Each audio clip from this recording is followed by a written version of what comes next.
All right. Getting closer and closer to actual Halloween. This is another spooky episode of How Did We Get Here? How's it doing, everybody? Hope you guys are having a pretty decent lead up to your spooky holiday. And yeah, we're doing our I think our only Big Tuesday episode of for spooky season. And yeah, Elle, what are we talking about tonight? You know, Hulk. We're talking Hulk. The Immortal Hulk. Yeah, the when did this come out? 2017, I think. Roughly, yeah, if I remember correctly. A little bit before the pandemic, maybe a year or two before, a couple of years before the pandemic. Because I jumped on, it was already, what, almost 12 issues in by the time I started reading it. So, Mm. This is when I was completely out of the loop with Marvel at this point. Like they had yeah, s- yeah, Secret War is when I stopped reading with that event and that relaunch. And yeah. yeah, So I stopped reading Marvel in 96. This is probably the first series I actually bought month to month, like once I got caught up. I actually started buying them. I added it to a poll. This is the first Marvel book I actually had on my poll since like that I've read monthly since like 96. So and this is a very highly recommended book. Like I was always getting told to read this, and I was kind of like, up until you sent it to me, I was kind of ambivalent towards it. well, you see, I got that one. I read, what did I read? I picked up a random issue and I was like, oh, this isn't bad. So I bought that. That covered the first 10 issues. And then I had put it on my poll. And then when I got caught up to my floppies, and I started reading it in floppy form. So, and to be honest, like this pretty much lives up to the hype. I was not disappointed by this. Like I am not a Hulk fan by any stretch of the imagination, but I did really enjoy this book that you sent me, man. I had a blast with this. It's um I don't know. I don't want to say stripped down, but like in a way, it's brought back to the way the TV show was. Like I tried reading the Hulk several times, and usually there's a lot of self-loathing, a lot of kind of petulance that comes in the first issues. It's kind of hard for me to get into. Not this book. This book, oh, that first issue with the meth head in the gas station, just lighting up the kid right off the bat, like. yeah, it's a good way to introduce it, right? Like for what's to come. I mean, Yeah, the first 10 issues, I'd say, is a slow burn into what really becomes like a horror comic. yeah, that's what I was gonna say. This 10 issues you sent me, it pretty much is the lead up to what the whole series will be. It is kind of a long about way to doing it, but the cool thing is it's like one and done issues, so you're like slowly unraveling, and you don't know all these things tie together until they all do, which I think is a wonderful format to kind of do this with. You know what I mean? I And think how it did kind of you kept get? it more. I thought I kept it a little more interesting than trying to just do a whole arc. You know what I Yeah. mean with him? How did you get into it, Elle? So straight up, you in a million years, if you were like, "Oh, are you into the Hulk?" Besides, like Edward Norton, Mark Ruffalo. No, I don't. I don't. I have no frame of reference. Like he's a character. He's cool. I know who he is. I know him in conjunction with other characters. I've never read a solo. In 2021, they released Immortal Hulk: Time of Monsters, which was like a one Mm. shot with Was that was that the Jeff Lemire one or the other one? the Pacnadel. Pacnadel? Okay. Yeah, where he's like where he opens the green door for the first time, Okay. etc. Yeah. And I got it because I got a cover that I really liked because I was that was back in the Back day then. when I was yeah. And That's I not ended really up bad. yeah, and I ended up reading it. I was and I ended up reading it, and I was like, wait a minute, this is actually like sick. And then I went back Mhm. and I started reading Immortal Hulk from the beginning, and I was Mhm. like, there's no way you would have if somebody had said Mhm. this was a different character, I would have been like, this is amazing. And I'm like, this is a Hulk book. Because, like, again, the opening sequence in the first issue Mhm. is like, I would have not thought it was a Marvel Hulk book. Yeah. Especially from this time period, like in the mid 2000s, like when Brubaker and stuff was writing, yeah, I could see them. But like a book in 2017 that like started off with like, just Hulk smashing a bunch of meth heads in a trailer park, or not like they're in abandoned homes, not actually a trailer park, but like the same type of thing. Like he just and yeah, it just goes straight for it. I mean, like I said, it in a way it takes it back to like the TV show because there is a reporter chasing him, and like that's not always a common thing with the Hulk, even though a lot of people do kind of tie that in because of the TV show. This one actually, and I really like the reporter in this. Nikki, like, or is it Nikki or Jackie? She's an awesome character though, and like you slowly learn her motivation because she's got history with the Hulk, and the Yeah. way they uncover it is great. But then when you find out what she like actually following him for, it's pretty great. Like I really I really like that. There's nothing that it's predictable in this book. You know what I mean? It's a big A-list Marvel hero book, but I never knew where it was going. Like each little story, like it was refreshing. It was a new kind of take. And I also kind of like this whole like werewolf take on the Hulk because like back in the day, Banner could just turn into him whenever he got angry, but now he either has to die and wait till night falls, or like I guess regular rules apply to at night, but like he can only really turn into Hulk at nighttime though now, right? Yeah. Yeah, that's it. It's like cyclical. Like even if he dies, the cycle continues, and he's reborn through Hulk. So yeah, like if you kill him, you kill him at like 9 a.m. in the morning, like at he's sundown. Dead all day, and then at sundown, he's reincarnated through the Hulk. Yeah, which is like a part of the storyline where they were like, no, Bruce is dead. They definitely autopsied him. Yeah. And they're like, yeah, that was in the morning though. Like, yeah. Yeah, and it's clever and fun the way they do some of the like daytime is is when he's Bruce, and there's a part with the Avengers, and they use the UV lights and stuff, so which is pretty cool. I mean Al Ewing does a great job with this, and I love the story, the way he paces, like I said, it's a bit of a slow burn, but it's a great slow burn. Like there's no need to rush it, and I think the pacing is perfect. And in a weird way, this book taught me a lot of stuff about characters. Like I kind of knew a little bit. Like I have read a few Alpha Flights here and there. I had no idea that Sasquatch was just like a clone of the Hulk, basically, or Gamma. Gamma. I thought he was a mutant. Gamma. I thought he was a mutant. So, all right. So I learned a lot about him. Like that was kind of like I'd say the weakest part of the 10 issues, but it was still a fun little two shot with Sasquatch that happens in issues 4 and 5. But the best way that they did it was really having the first 3 issues just be like pulp style freeform one shots, basically old style comic book style, like where Hulk just comes to this town, this thing happens, and then like by the end of the issue it's done. Like I love the oral history take, especially in the one with the like the granny's version of it, and she like sexualizes him to be like James Dean, and she's like, and yeah. It was Hot Shot, yeah. He was so that poor little fella. He got beat up for no reason. All the different art the styles Hulk with the foam at his mouth, like when she visualizes him as the Hulk, like I was crying. That's always been one of my favorite pages because I was like, this is so funny.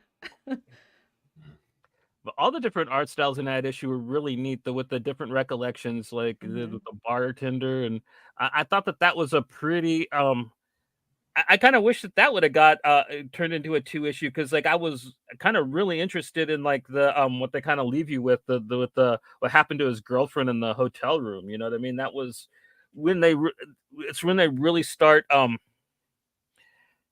connecting everything, because I guess in the second issue is the first time they mentioned the green door and the guy looking out from under it with the jock kid when he died and got radiated. And then with that one they really kind of start showing that like something came through. And I like that whole Lovecraftiness of it. You know what I mean? Without it's strange fiction without being like Lovecraft jockeying. You know what I mean? He really did his own thing while playing with that type of lore, and I thought Yeah, that like Hmm. I another think thing that was the really Great clever. Door is a fantastic addition to the whole Hulk lore. It has really strong EC vibes too, and Yep. like the sense of cautionary tales, especially with the dad, and he's like, "You're gonna lie with them now," and that's like the worst thing you could do. Like, no, yeah, Oh yeah, he was so afraid. I love the Hulk is like kind of a philosopher in this one. He kind of yeah. just breaks it down to him like, dude, you loved your son so much you killed him, and you were so afraid of dying you became death. You know what I mean? You're your Ewing worst was like enemy. super into Job too, like the Bible with this one, because I was like, it's a lot of. I had to ask my husband some of this stuff because he references Job. Is it Job or Job? Job, Job. right? Job. Yeah. He references him quite often, especially at the beginning of the issues, especially in the 00 issue. Which I never knew Hulk's backstory necessarily. Well, I did know loosely, like, you know, military base, Mhm. radiation, etc. But like his dad and his mom, like that backstory, is that canon? Yeah, I guess that Mhm. that his dad was abusive and killed his mom. I guess that that's actually like the Hulk's origin. I wasn't sure that too. I thought that was just something extreme they did for the Ang Lee movie, but like according to this book, it's canon. I Mhm. really enjoyed that 00 issue, and again with them using the different art styles for his flashbacks. That was really cool. Loved to see child. No, I'm just kidding. Like, tell me you wouldn't. No, I'm just kidding. But it was really eye opening because I was like, oh, actually, he is an interesting character. He's not just some nerd who was experimenting and oh. But especially with them implying that like he already had the radiation in his body, and then the extra radiation later on triggered.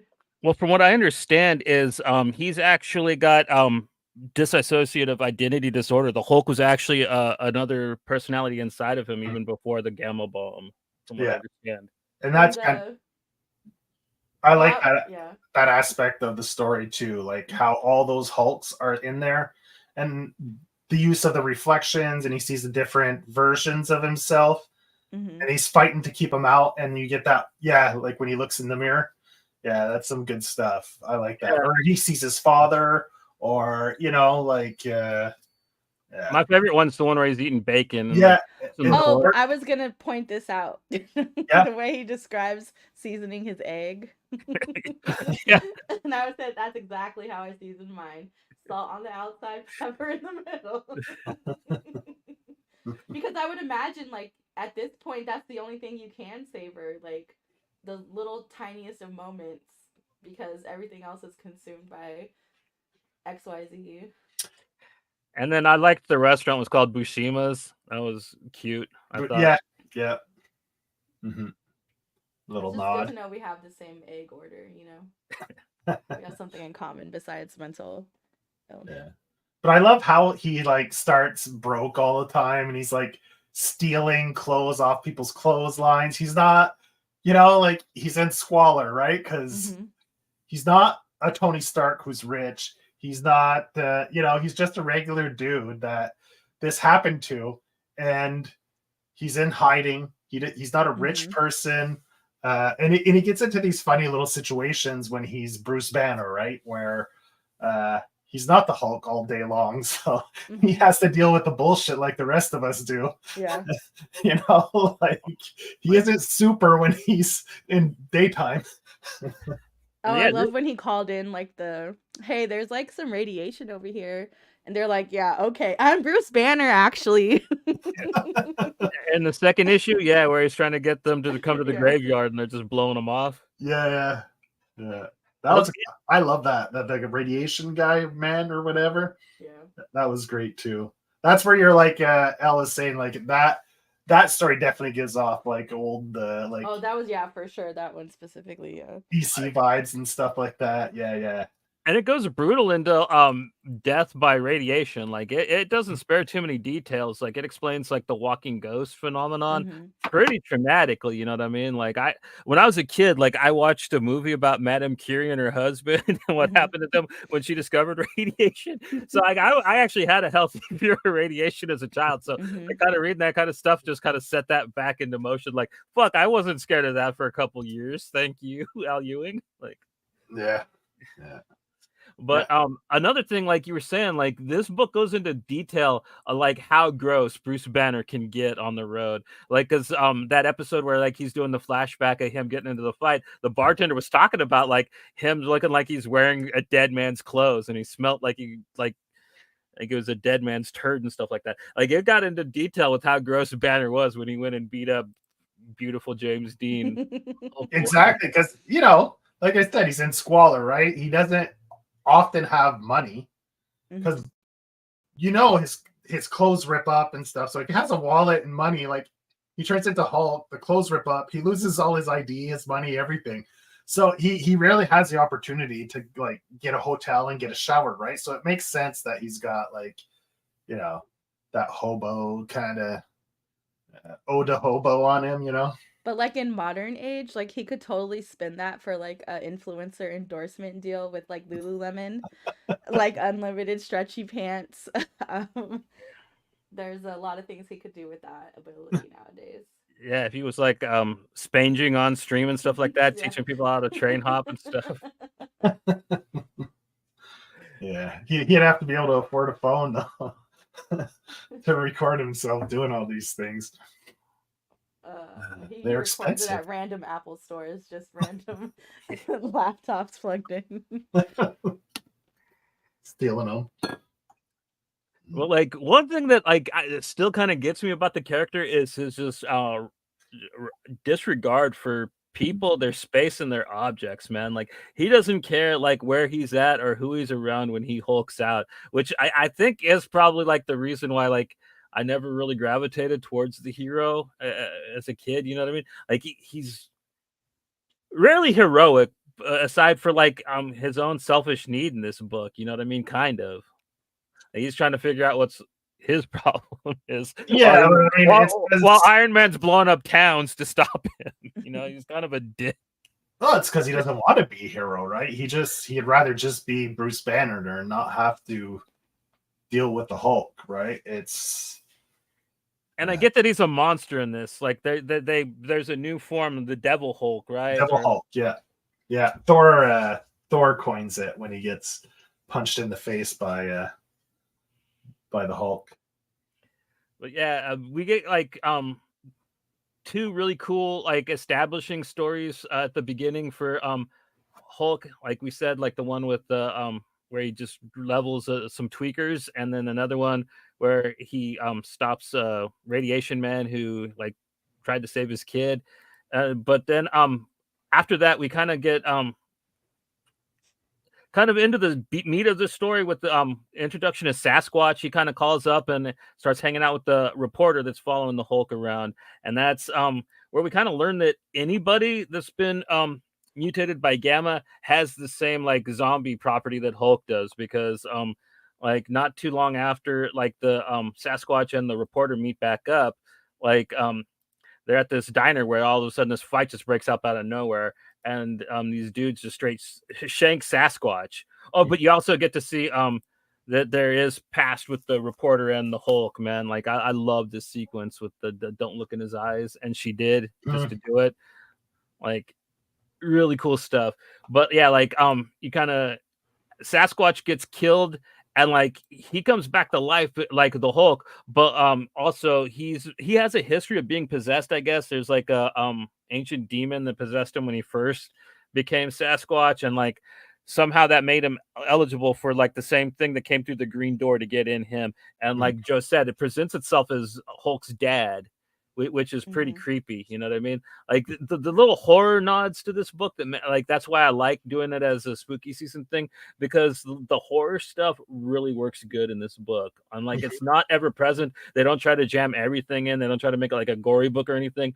But like the horror stuff that they stick in there, like oh dude, it lands so well.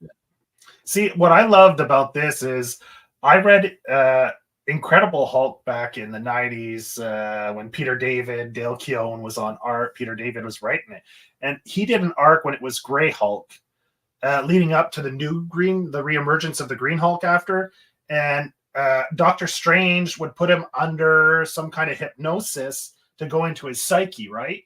And then you had the different versions of Hulk leading up to there that were fighting with him and the two other Hulks. He had the green and the gray at the time. There was only like those three. There was Bruce and the two other Hulks. And it created this whole like psychological world that he was in and where they're all fighting each other. And this story totally reminds me of that story. And I love that story back in the 90s from Peter David. And I thought this kind of really echoed and kind of brought back. And that really had a horror vibe to it because you had like a dark heart Hulk that was like this weird evil entity. And it kind of made me think of this story. And that's why I really dug it. That's why I got into it big time. It was one of my favorite arcs from Peter David back in the 90s when he was writing Hulk. Yeah, Sasquatch got killed, and then Bruce Banner meets up with the reporter at the hospital, and he's kind of like telling her what's up, and like he's not going to tell her what she wants to know though. And then you get this really cool reanimation sequence with Sasquatch where he just starts murking doctors because like I said, like they're just at a hospital and he code redded. So like you get this really kind of cool fight between Sasquatch and the Hulk, and you get a lot of backstory from Sasquatch too here, like I said. But it's really cool. Like you kind of learn that Hulk can just like absorb gamma radiation now. And here's him like looking back at Sasquatch in the mirror and seeing that like it presents as his dad, whatever like the malevolent force from the green door is. And then Hulk's just able to absorb the gamma right out of Sasquatch. Has he always been able to do that? I don't know if that's something that was introduced later on. Because I don't remember placed loin hairs. Yeah. Yeah. I don't remember it from when I was reading it in the 90s. So this is probably something they introduced along the way, or I don't know if this is something new that was introduced by Al Ewing. I'm not sure. Because like I said, I hadn't really been reading much Marvel or Hulk since the 90s. So But he doesn't just chill him out or anything. Like he like literally just eats all of the gamma out of him. Like he can't turn into Sasquatch anymore. Like he is like cured for life. So that was a neat development. Like I didn't know, like that kind of made Hulk broken in my opinion, man. He's like OP'd like a mofo, like in video game terms. So for sure. No, he was. But like this is where like you kind of learn the reporters motivations, and she wants to be a Hulk. Like that's like after seeing like all the chaos and tragedy and probably whatever happened to her dad that like they don't really illuminate on, like out of all of that she just kind of was like, dude, I want to be able to do that. So and if I was Hulk, I'd be like, well, there's one thing you can do to become a Hulk. Like what? Look at that face right there. There's one thing. Oh baby. You have to let me eat the gamma. Let's see. Yeah, that goes into your issues, Joe. Does it? So yeah. It's I'm up at bat then. So that covered issue 1 through 5. Yeah.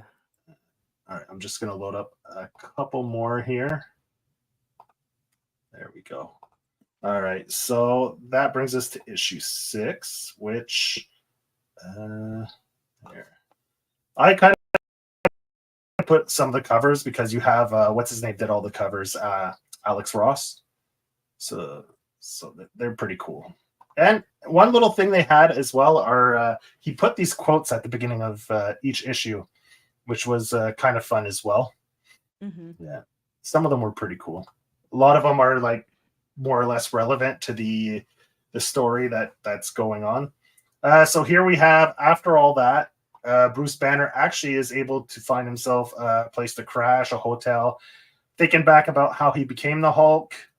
And then you get the reflection of the Hulk trying to come out, smashing against the mirror. I love those depictions, like all the reflections throughout the whole series. You get this, like Johnny, some of the pages from earlier on, Johnny, you saw like the reflection of his father, the reflection of the Hulk in the fork. So then he can kind of tune in to the Hulk inside him. So he closes his eyes to try to figure out what his next move is and kind of channels the Hulk through almost a meditative state and writes home, which means home means the origin where he was exposed to the gamma bomb. So he's going to go back to the site 0 where the gamma bomb went off and he became Hulk. Then you get this shot of Betty kind of crying because she sees Hulk on the news. But like Elle said, they proclaim Bruce Banner dead. So she's like, it can't be him. It can't be him. Then you get that glitchy panel right at the end. And it cuts to the government military it finally it introduces the villain finally, which is kind of funny. Like it's kind of cool that like it took them like 6 issues to like actually introduce like I'm taking it because like after this they're kind of like the main it's General, and it's not Ross isn't in charge of this it's Fontaine, is that his name, Fontaine? I think that's how you say it. Yeah, General Fontaine or Colonel Fontaine. Here he is. They went and captured the radiation guy that he had. I think it was in issue 2 or 3. That's the kid. They dug him up, and because he's gamma affected. Like he was still alive, but like his pain receptors are just off the chart. He is just like in agony in this tube, which kind of shows how fucked up these villains are. Because like the nurses, the doctor lady, she's like, doctor, like we got to help this kid out. And they're just like, can you tone that back? We kind of need you to focus on this part of the job. Like it's kind of really cool the way they set up the characters and how shitty they are for the villains. Yeah, and it's all about gamma study, right? They want to get everything, try to get as much information on gamma to try to harness it. So you have those parallels back to Ross, you know, like using gamma as like the ultimate military weapon, weaponized gamma. Then you get a shot. It goes into space to the Alpha Flight space station, where you find Captain Marvel, and she talks to what's his name? Sasquatch. But what's his first name? Well, I can't remember. Walter, yeah. Legowski, or I'm not sure. He's got a Eastern European last name. Yeah, and then she kind of makes a deal with General Fontaine that because he wanted to kill him for his transgressions, but in exchange they'll track down Bruce, and if he helps, then he gets his slate wiped clean. So what they do is use the gamma, because he knows gamma, he studied gamma, so that he's helping them track down Bruce through gamma signatures. Mm-hmm. So from the space station, they track him down through his gamma signatures. She shows up, sees Bruce. Bruce is like, hey, what's up? Oh, shit. Who'd she bring with her? The Avengers. Yeah, so she's all cocky. She's like, oh, Bruce can only become the Hulk if he's dead, if he dies. And he's like, kind of like that same line, like, oh, the secret is I'm always angry. Well, this is like the same idea. The secret is I'm already dead. Which is a sick panel. I'm obsessed with that panel. Yeah, the teeth with the green and it's a beautiful panel. Yeah, I had to pick that one. So then that's the end of this issue, and he hulks out. So go into the next issue right off the bat. You have this family, and all of a sudden, a car comes flying through the house. They get out just in time. He just chucks Robbie's Charger, man. Yeah, that's true. It's Robbie's Charger. Yeah, because you have Robbie Reyes Ghost Riders there. So like you have this Avengers versus Hulk battle going on. He clocks Thor in the mouth. Thor loses a tooth. I read somewhere somebody called that soft skull Thor. Soft skull. So this issue is pretty action packed because it's the Avengers. So you have Black Panther jumping on him, shocking him in the head. Then you got Tony with his Hulkbuster suit. They're all attacking him. This is where Thor says, "Oh, he's something like the devil." You know, like he's not a normal Hulk. He's like kind of evilish or more mean. And then like he's like, "Oh, Devil Hulk. I can work with that." You know. So There's so many good faces in this series. Oh yeah. See, that's one thing in the beginning, I wasn't too sure about the art from Joe Bennett. But Mhm. as the series goes, I find when it leans into the horror, I find that's his art really shines. You know, Yeah. like you're saying EC, no, the way he Yeah. draws and stuff, it really Mhm. lends like a bit more to that EC style and vibe. Yeah. And I thought it really, really kind of like And the evil face up there. Hulk's just smashing people. the colors are great though too. Yeah, for sure. Yeah. Yeah. Then he fights She-Hulk. She-Hulk, Jen. Yeah. Okay. Yeah. Yeah. They get a square off there. I'm not like you. And then Under the Tony dome. had Tony I'm had just this secret weapon that they would only use if they couldn't contain the Hulk, which they couldn't. And Captain Marvel evacuated the town just quick enough so Tony could use it. And what it did is decimated Hulk back into Bruce Banner, and they used these UV lights to control him so he doesn't revert back to the Hulk and reincarnate him, Bruce. So that's how they control him and capture him. So that's the end of under UV lamps, like UV lamps. Yeah, to simulate the sunlight, because I sunlight. guess it'll keep the Hulk from coming back out and bringing him back to life. Which because it's like we had said in the beginning, Hulk comes out at night. Which is a cool idea that like I didn't see coming, and like it was so simple, but like I was really happy with that explanation when I got to this point in the book. I'm like, that's pretty clever. I like. Yeah, it's pretty cool. Before all of this started, couldn't they have just made it blasted him with UV? Yeah. Before they Instead of that decimated the whole huge town. like Yeah. nuclear bomb on a town. and that scene with Captain Marvel, where she's like, "Oh, that's a cute action figure of me. By the way, you're homeless, kid." Like, Yeah. Yeah. But this part, you know, you get the whole Cap, how he's altruistic. You know, yeah, we had a friend that needed help, but instead we killed him. You know, Captain America, Crimea River. spitting the truth while Iron Man's a Nazi, man. Yeah, Iron Man's just like, let's use technology. I created this. I want to try it out. You know, like be damned the casualties. So then we get this next panel where it opens up and it's upside down, and you're like, why is it upside down? And then turn page, great turn page. This is the final page, the splash page, where oh shit, you see Hulk is cut up into pieces inside these lab test tube type things. And then that guy, Dr. Clive, he is a great shithead, man. Like, yeah, Dr. Clive, yeah. He is horrible and like written perfectly. So you know what I mean? Like great, just evil villain, just for the sake of being evil too. Like they nailed it. Like I had a lot of fun with him. Yeah, he was good. Like you see him a little bit with General Fontaine or Colonel Fontaine, whatever his name is, and you know, asking questions and just being a douche. Yeah, being his douchey self. 25. And Oscar Isaacs, man, completely like in the movie. That's who they got to get to play that guy. So you get another great cover that echoes the final page of the previous issue by Alex Ross, which is great. It's got some good stuff going on there. A couple pieces missing, but that's okay. We can use our imaginations. You know, they got that in a special lab that they're like testing out fertility for men. Yeah, you know that would be like one of the first things that they would be checking out his hair and his junk. You know what I mean? For science in real life. You never lose your hair and you never lose your girth. So we got to study it. But yeah, that cover is exquisite, man. Like that's like a whole cover I'd actually hang on my wall, dog. Yeah, he's great. He does some great work.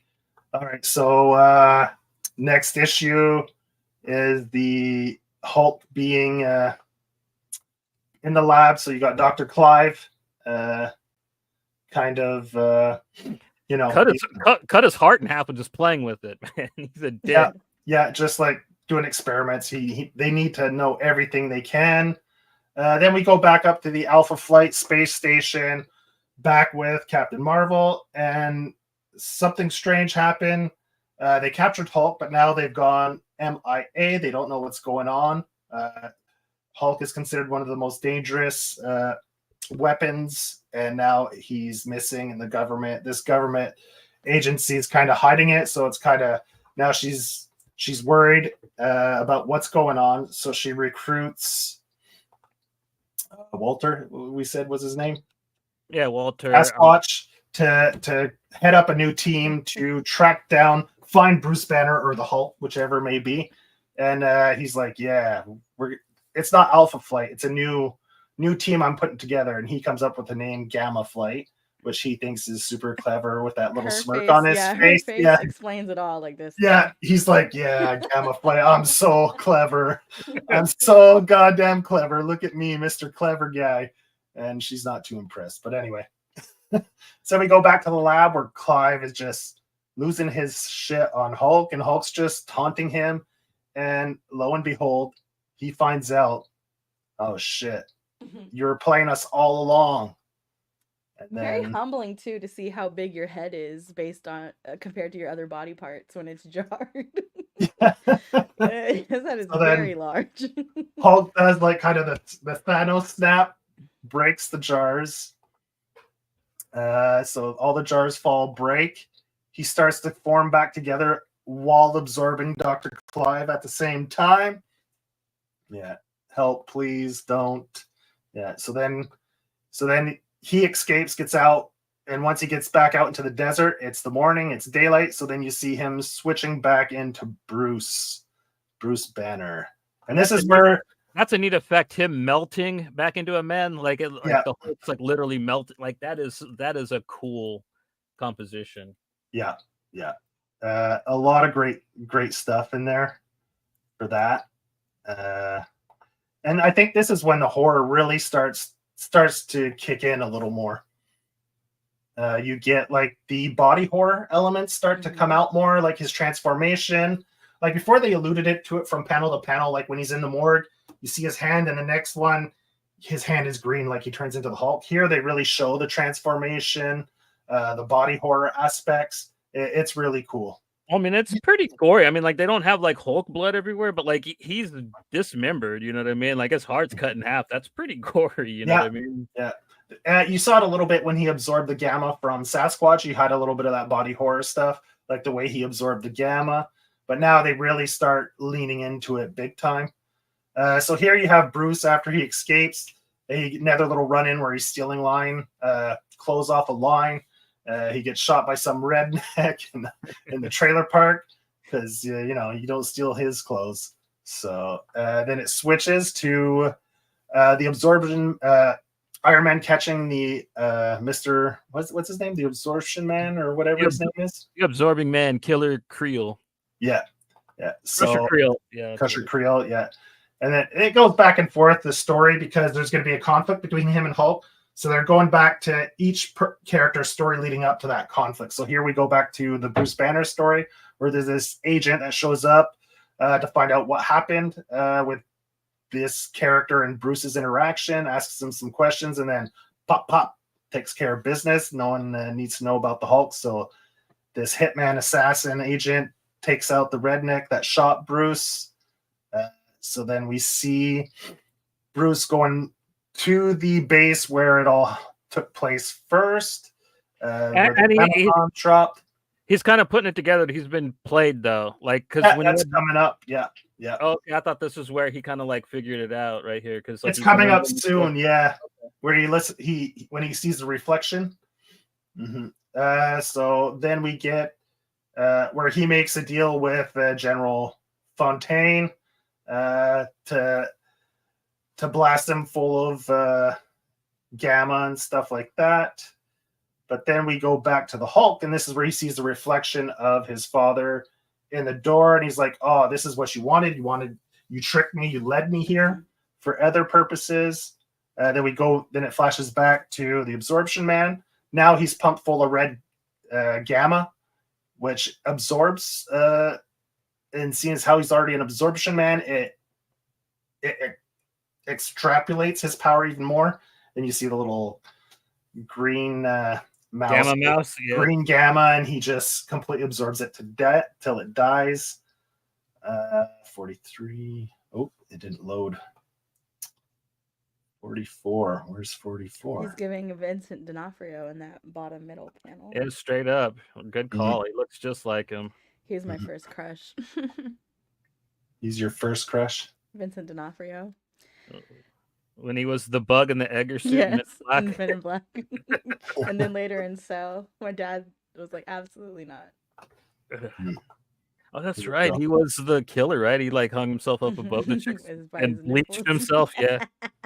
Yeah. So after this, they're like, "You're ready." So they send him out into the field to get Hulk. He's over at the bomb, so that he's dropping down. Now you see him; he's all red. They tell him it'll probably be temporary, so don't worry about being a big red dude. 45. So then you get some more action. You get the Absorption Man facing off against Hulk. And like anything he does just like sucks the power right out of Hulk, and not just him, like his ball and chain has the power now too. Yeah. See, he punches him, and whenever he touches him, you see his fingers start to shrink a little bit. It has a direct, like you said, this fight gets gory too, man. Yeah. You see here every time he's touching him, he's like his arm gets skinny. It's like it's eating away at him. So there's a bunch of cool stuff. Then he gets a flash of the entity that is living beyond the green door, and it drives him kind of crazy. And we get, is it this panel? Okay, this is this is it.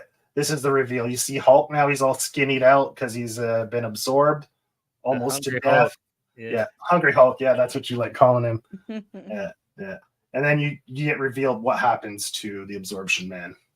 Yeah, gory as hell, man. Like the whole rest of the fight's like this too, just him in half with the. Yeah, so this is pretty much, I think, the end of that issue.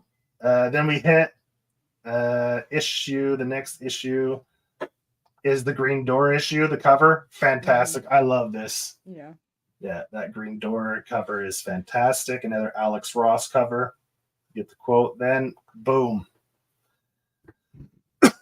Gamma Flight tracks the fight because it's giving off a bunch of gamma signals. So they're getting their little spaceship. They're heading down to Earth to go find Bruce fighting the Absorption Man.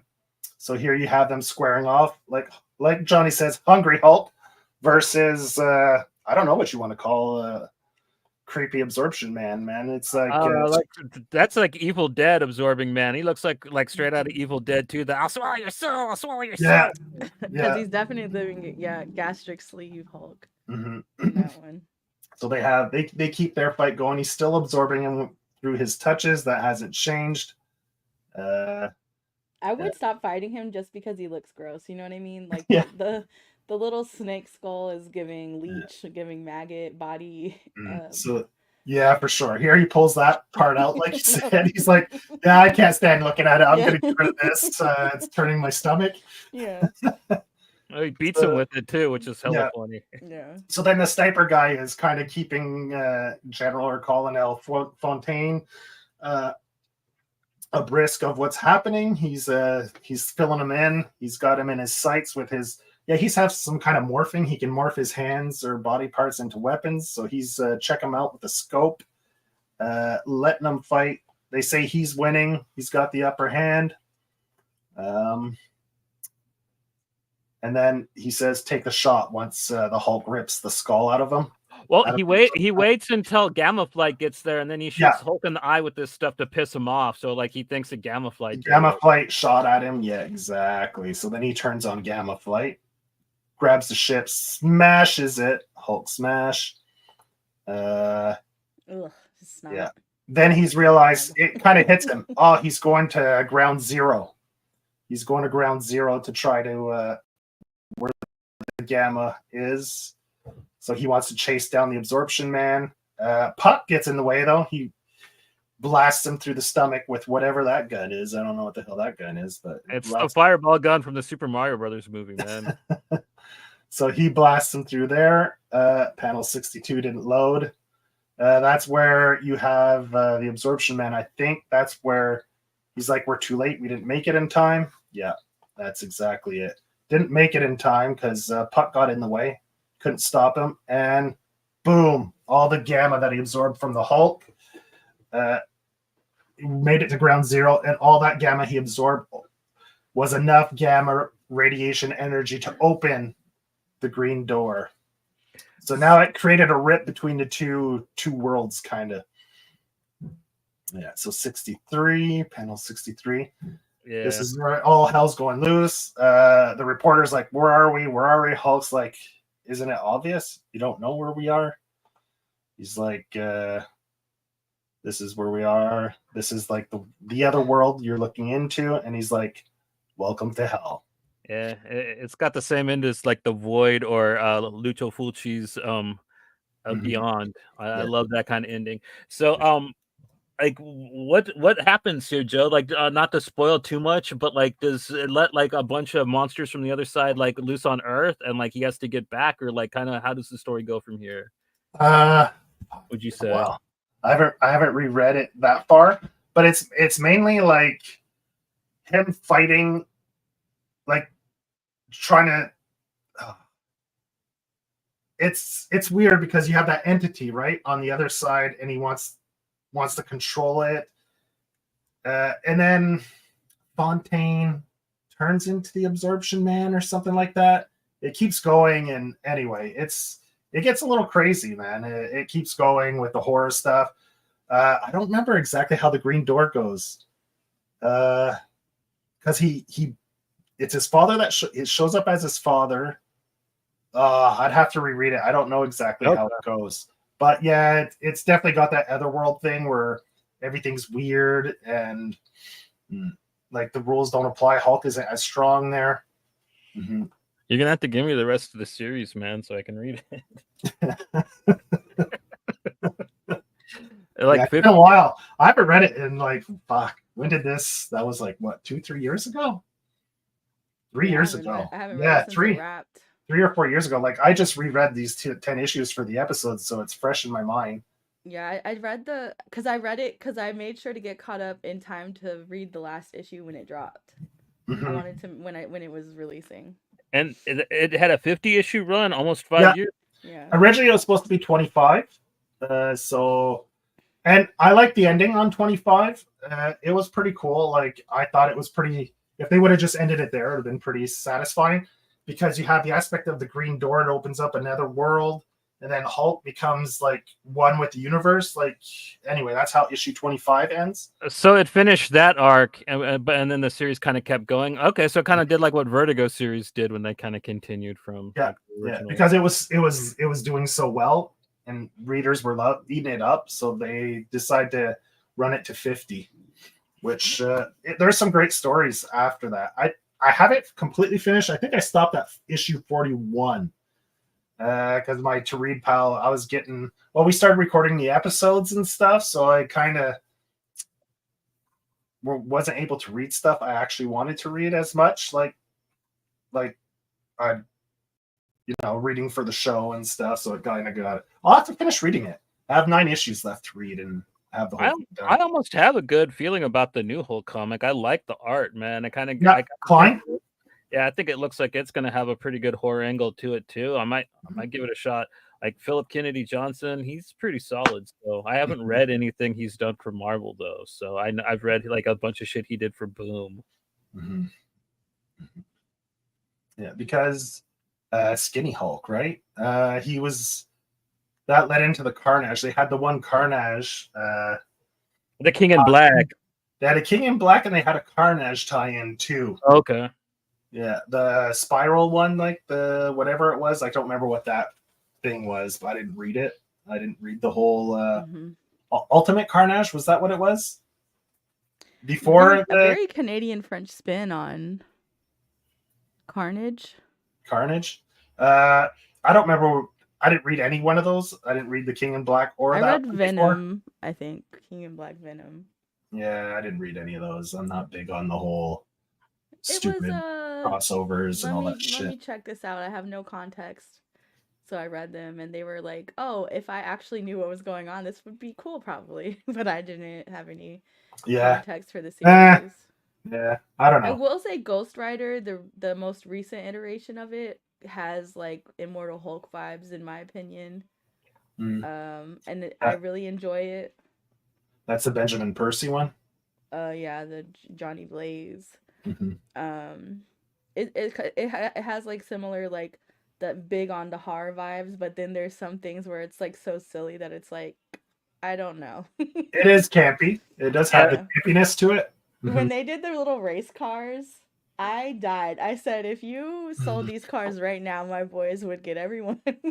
That's Ghost Rider stuff though, man. He's always been kind of grindhousey like that, kind of Yeah. pulpy and campy with some of his But I villains. had never, I've like, again, with Hulk, I've never read like a proper, outside of one shots or tie ins, I've never read like a proper run. But I was Well, really pleased Ghost with Rider, this one and then the newest Ghost Rider. yeah, because Ghost Rider, it's a lot like Hulk. He's one of those guys that's always on the road, always self-loathing, a lot Yeah, of okay, yeah. whining going on, like go with him, a lot of paranoia with the characters. You know what I mean? Yes. A lot of villains that are themselves foils, like literal just foils of themselves. Yeah.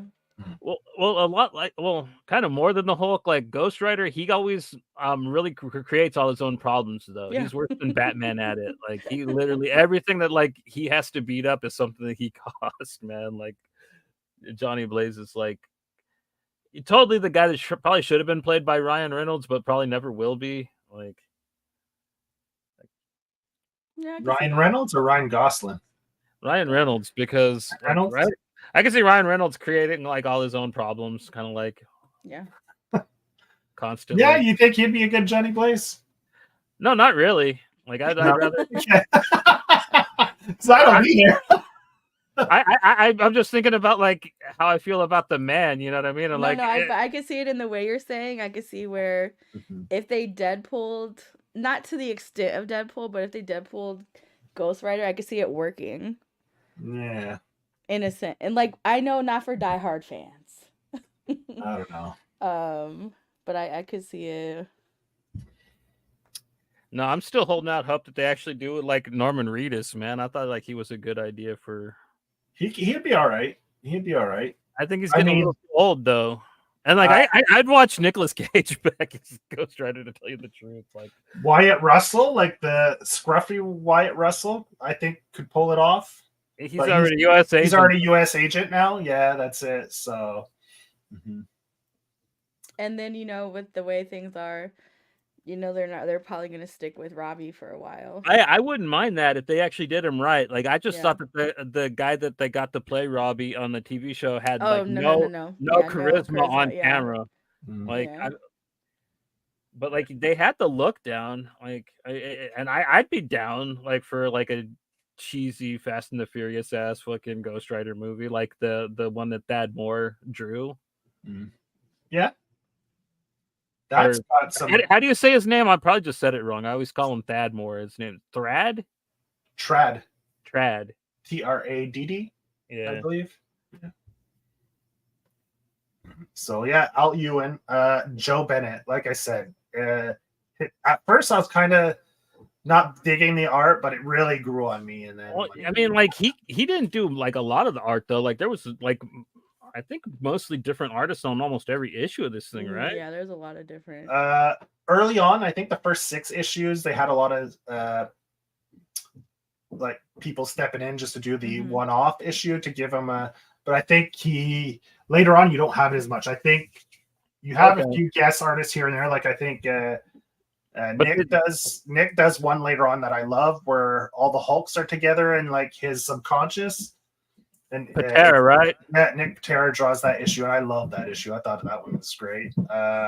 So you do get the occasional, like a lot of series, they bring in an artist just to give the main guy a break so he can maintain deadlines and Okay. So they still do it, but not as much as early on in the series.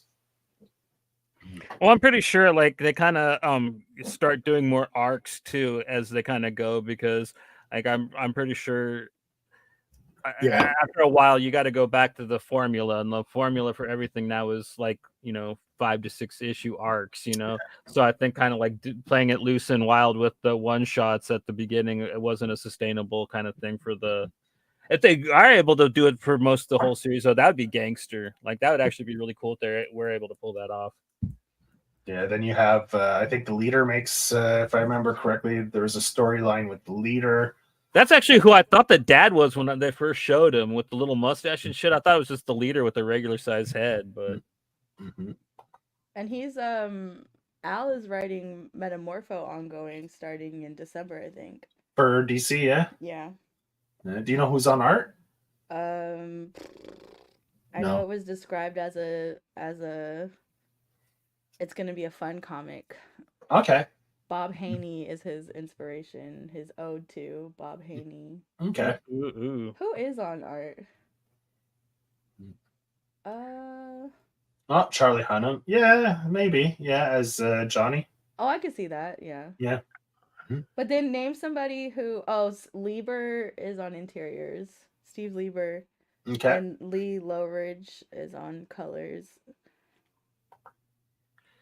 And Lee's always a solid choice for them colors, man. Yeah. Did he do the colors in this? They kind of had his purples and oranges going on. Did he? I don't remember. Let's see. I don't know if it was him. I have some of the credits here. Let's see what the credits are. Paul Mounts did the colors in this book. Okay, not familiar with him, but like he is a good colorist, man. Like I said, the colors really brought the art home all the way through this book. Kind of gave it a nice even tone, even though they had different artists all the way through it. I love when Marvel's able to nail that down. You know what I mean? Like we're gonna have different artists on this book, but the visual tone of the book is going to remain the same throughout the run. And kind of wish they'd adhere to that more often with a lot of their books.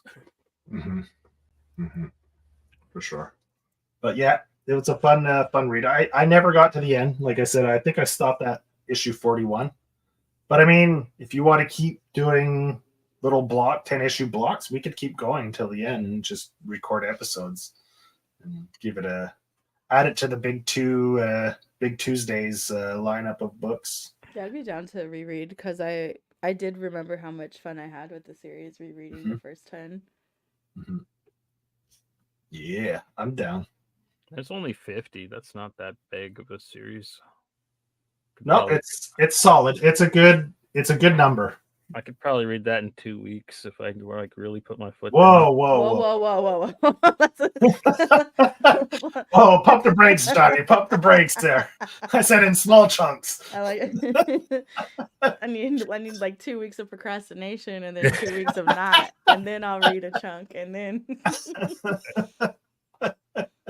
But we'll add it to the docket. No problems there.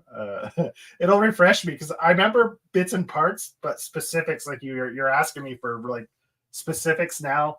I know the next cover was a Stan Lee had passed away right around this time, so the next cover 11 is one in memoriam of the Stan Lee. Okay. Yeah, it has Hulk crawling out of the ground. And it's got a very horror vibe, like almost like crawling out of a grave, and they have Stan Lee written. It's a pretty cool cover. May he be at peace, man. Old man Stan. Yeah, he's creator of the original Hulk, and at least he got to see. At least he got to see like what it became, right? Like all the movies and everything, how popular it became in the mainstream through all the movies. So well, at least he got to see that happen, like more than you know what I mean, like because like he tried for a long time. I'm like, I almost thought that it wasn't going to happen because like I remember like seeing him on Sci-Fi Channel for decades, just being like, yeah, we're gonna make a Spider-Man movie and we're gonna have Tim Cruise playing Spider-Man, and like never happened, man. I'm actually really happy they never got Tim Cruise to play Spider-Man. Yeah, not yet. Yeah, he was in he made little appearances in movies too, like Mallrats and stuff like that. Yeah, fun stuff. Yeah. So that's our big spooky Tuesday Immortal Hulk episode. Yeah, and man, it went really good. I had a lot of fun with this review. I thought we kind of rolled really well with it. So, so I mean, I thank anybody who joined us for this little trek down some pretty fun big 2 horror fun. And yeah, we're gonna be back on Thursday. Actually, it is Halloweeny. We're going to be talking about Beneath the Trees When Nobody Sees, and we're talking about some anthropomorphic true crime. Yeah, closing out spooky season with we Murderous. reviewed issue 1, so now we're gonna do the trade for. Like the first issue went hard though, man. You had like a crucified goat man. You had like a dismembered ducky guy. Yeah. Had like just a really cute teddy bear looking lady doing all of it. Like it's like pretty Dexter meets what's that bear with the rain hat on? Paddington, yeah. It's like Dexter meets Paddington Bear, you know. So yeah, we'll be back on Thursday to talk about that little bit of fun with you. And until then, take it easy, y'all.